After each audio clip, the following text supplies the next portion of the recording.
everyone, welcome to the channel.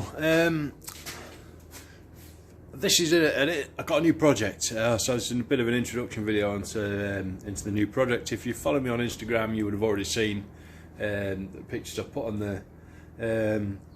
Land Rover is still going to be my priority. Sorry, I'm having to hold my camera up because I've broken the stand. I've got a new one on order. Yeah, the Land Rover is still going to be the priority. That needs to get done first. The Mini I haven't, I've given it away already. The Mini that I'm going to show you in a minute, I haven't decided what I'm going to do with that yet. But yeah, there she is in all her British Leyland glory. Yeah, I'll give you a look round it. Yeah, make a bit more sense. Right, here we have the glorious classic Mini Clubman estate.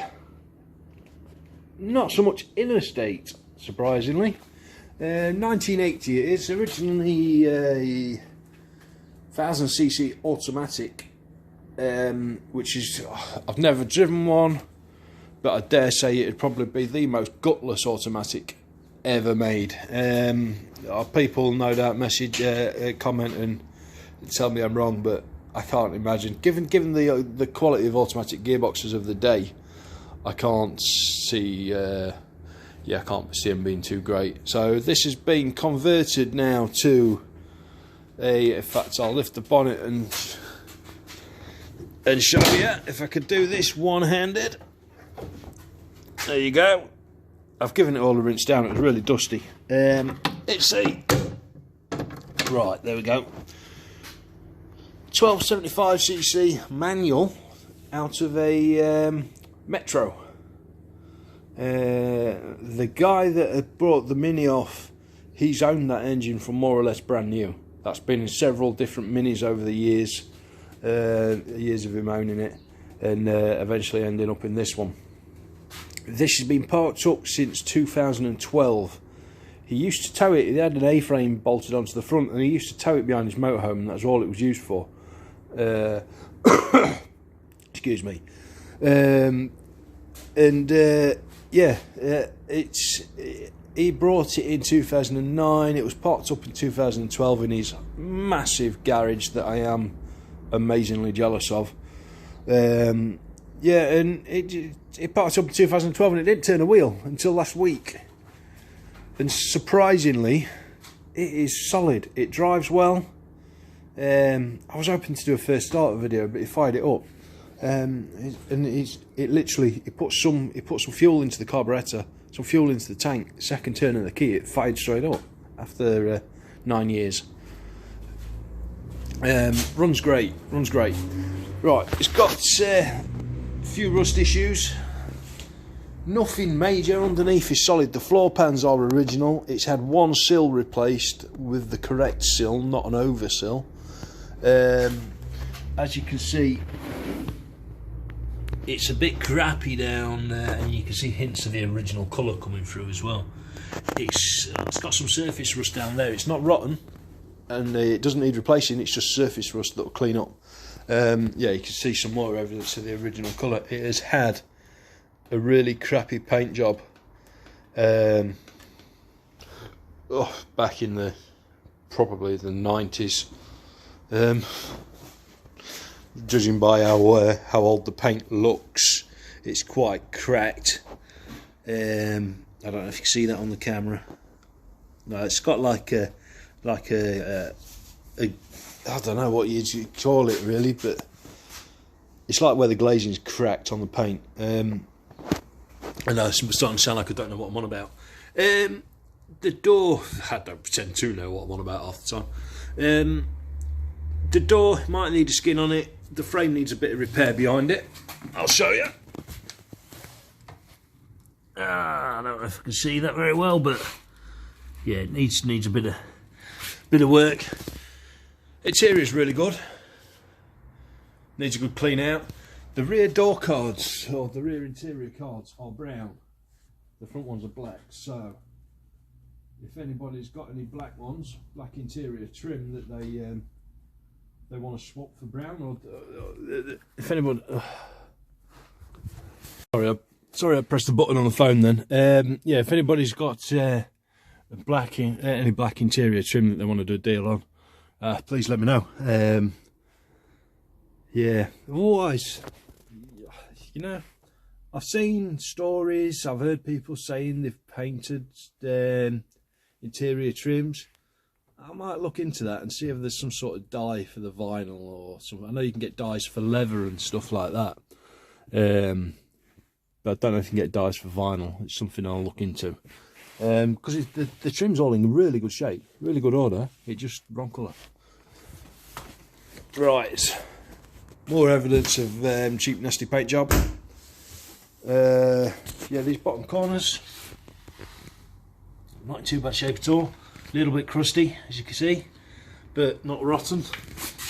These corners, I've even had a magnet on them. I can't see any sign of body filler or anything in there. That's a usual rot spot for minis, for anybody that doesn't know. Anybody that doesn't know that's had minis, yeah, they'll be familiar with that. Floors, I don't know if I've already said, the floors are pretty original, barring the sill, yeah, I did say that. A-panels are good. This wing's good. Scuttle panel's good. Bulkhead's good. It's had one repair under the front wheel arch. I can't remember what side it was now, but nothing major. Yeah, I'll fire it up. That's what I'll do if I've got the key in it. Yeah, it's in it. This has been parked for, what, 9 years. Oh, the choke's out. I don't like leaving the chokes out on them. They can seize up, but it's out. That's out of gear. I'm 6'3". This is less than elegant, me getting in a Mini. I can tell you that now. Right, let's have a go, shall we? Lights are on.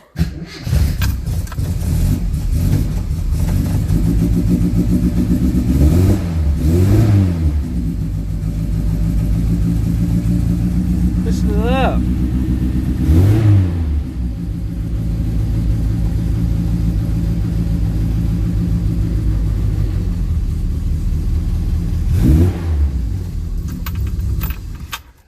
And I've gone round and everything works. Unbelievable. All the lights work, the blower works, even the washer jets work. I've never had a Mini where I've brought it and the washer jets and the horns worked. Unbelievable. I might have to, it's got the extension bracket on there to drop the steering wheel down. I might have to put that up because, yeah, I'm a little bit cramped in here. I don't think I was British Leyland's market when they was designing these things. Alex Insigonis or something like that. Yeah, I can't remember. Yeah, I'm gonna get battered by the Mini community for forgetting his name now. I know he was a sir. Right. Yeah, it's full Magnaflow exhaust on it, including manifold. It's got some sort of camshaft in it. I can't remember exactly what he said. I'll try and get hold of the guy. But it's got an aftermarket camshaft in it. HF44 carburetor, I believe. K&M filter. Adjustable suspension all round. These, he says, I don't know whether anybody can enlighten me on these wheels. To the untrained eye, for somebody who's not born and bred Minis, they're just a set of mini lights. According to the guy who brought the car off, they're a year specific Mini Cooper wheel. 1989 to 1990 apparently. I don't really know. If anybody can enlighten me on that, I'd be grateful. It's just something to do with because they line up. The bolts line up with the wheel studs line up with the spokes of the wheel. I don't know. I'm not going to pretend I know everything about Minis whatsoever. I've restored a few, but there's that many different variants of different wheels, different engine setups, different this, that, and the other. Mini was very specific when they was making them.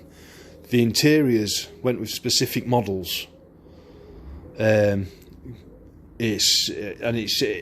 that many different models. It's unbelievable. that many different variants of the same car, just different colour combinations, different wheel combinations and stuff like that. It's hard to keep track of. But yeah, let us know what you think, guys. Let us know what you think I should do. Should I go full restoration? Should I go quick flip and get it out? Either way, in the next week or so, it will be going for an MOT just to see what it does. I think it'll pass first time. Might have a couple of advisories, because I know I have got one steering rack gator that's split and a couple of bits like that. But yeah, we'll see how we go. It's also got the I think I'm not sure if they're 8.5 or 9.5 inch discs on the front. I'll measure them up. Yeah, that's what it's got. It would have originally had 10-inch wheels on, but that's what it's got, the 12-inch wheels on it for the bigger discs. Yeah, I'll spin you back around. Yeah, so that's it. That's the new project that's going to be getting underway very soon. Like I said, the Land Rover is going to be my absolute priority. That's got to get done first. So this, well, I will be pottering about little bits and bobs on this. If I go the full restoration route, or even a part restoration and a respray, then it will have to take a slightly back seat, and it'll probably be a month or two before I can get into it fully. Hopefully I'll get done before that. I don't just do that. It's not just the Land Rover. I have customers and stuff like that as well that I have a lot of work to do on. But I don't film customer vehicles. I just do my own. Yeah, what else is there to say about it? Not a lot, really. It pretty much is what it is. It is. I'm chuffed to bits with it. I really am. I've been trying since. I mean, what are we now? Is it the 20th of March? And I've been trying since probably November, December, early December to get this Mini. I've known where it's been stashed away, and the bloke's been, yeah, I'll get round to it, I'll pull it out, and then we'll agree a price and all that lot. But I knew what he was going to ask for it anyway. And he's been umming and ahhing about it. He's about selling it, and then he phoned me up the other day. I says, right, here's the cash, deliver it. Before he could change his mind, I'm like, he's like, yeah, I can deliver it for you. I said, right, here's the cash, deliver it. So yeah, chuffed to bits. I was expecting floor pans to be hanging out and everything after that length of time.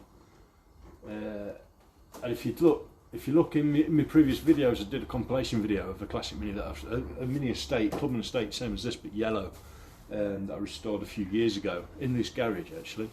And that was what I was expecting this to turn out like for the money it was. That's what I was expecting. I was expecting to be replacing floor pans, inner wings, everything, inner wheel arches. Many people, they'll know where I'm on about. They'll know all the common rust spots. The rear subframe mounts are terrible on these things. But yeah, it's all solid. It's well looked after. It's been well stored. Yeah. Oh, I can't wait to get stuck into it, me. I don't know why. I've just got a soft spot for Minis. I'm not the biggest fan of driving them, I'll be honest with you, because I'm too tall. I think it's just the British iconicness of it. You know what I mean? There's not many vehicles. There's Land Rovers and there's Minis that say Britain. You know what I mean? That say Great Britain. That's the only two vehicles I can think of that come to mind. There's a lot of planes and stuff like that, and you know, the old Lancaster bombers, Spitfires, Hurricanes and stuff like that. But there's not many cars I can think of off the top of my head that say Great Britain. Minis and Land Rovers. I don't know. Let me know if you can think of any more. We seem to have adopted everybody else's cars. Like we've adopted Ford and we've adopted Vauxhall as our own. I mean, we've even got places named after them. But yeah, can't wait to get stuck into it. Right, I'm rambling on again, guys. Sorry if my voice sounds a bit crap. I've smoked for a long time. I'm 40 next year, and I've smoked since I was primary school. Literally every day since I was in primary school, and I've quit smoking. But I've gone on to one of the vape things. I was never a big fan. I never really wanted it, but I'm like, I've got to quit smoking. I've tried everything else. Last resort. I'm on day 3 now, and yeah, the vape thing, it just makes you feel a bit groggy. You know what I mean? Apparently you get used to it and then it clears up, but yeah. My lungs feel better, I'll give you that. I do feel, my throat feels a bit groggy, but I've also been a bit snotty. I don't know if it's related or whether I'm just getting a bit of a cold. My lungs feel better, I can tell you that now. 3 days later, and 3 days, I'll tell you, I've had 2 fags in 3 days. And I can breathe a lot easier. I can breathe a hell of a lot easier. And yeah, which means I can ramble on for longer. Right. Yeah, so yeah. Let's see how this goes. Thanks for watching, guys. Don't forget to like, subscribe, let me know what you want to see. And yeah, we'll crack on. See you soon.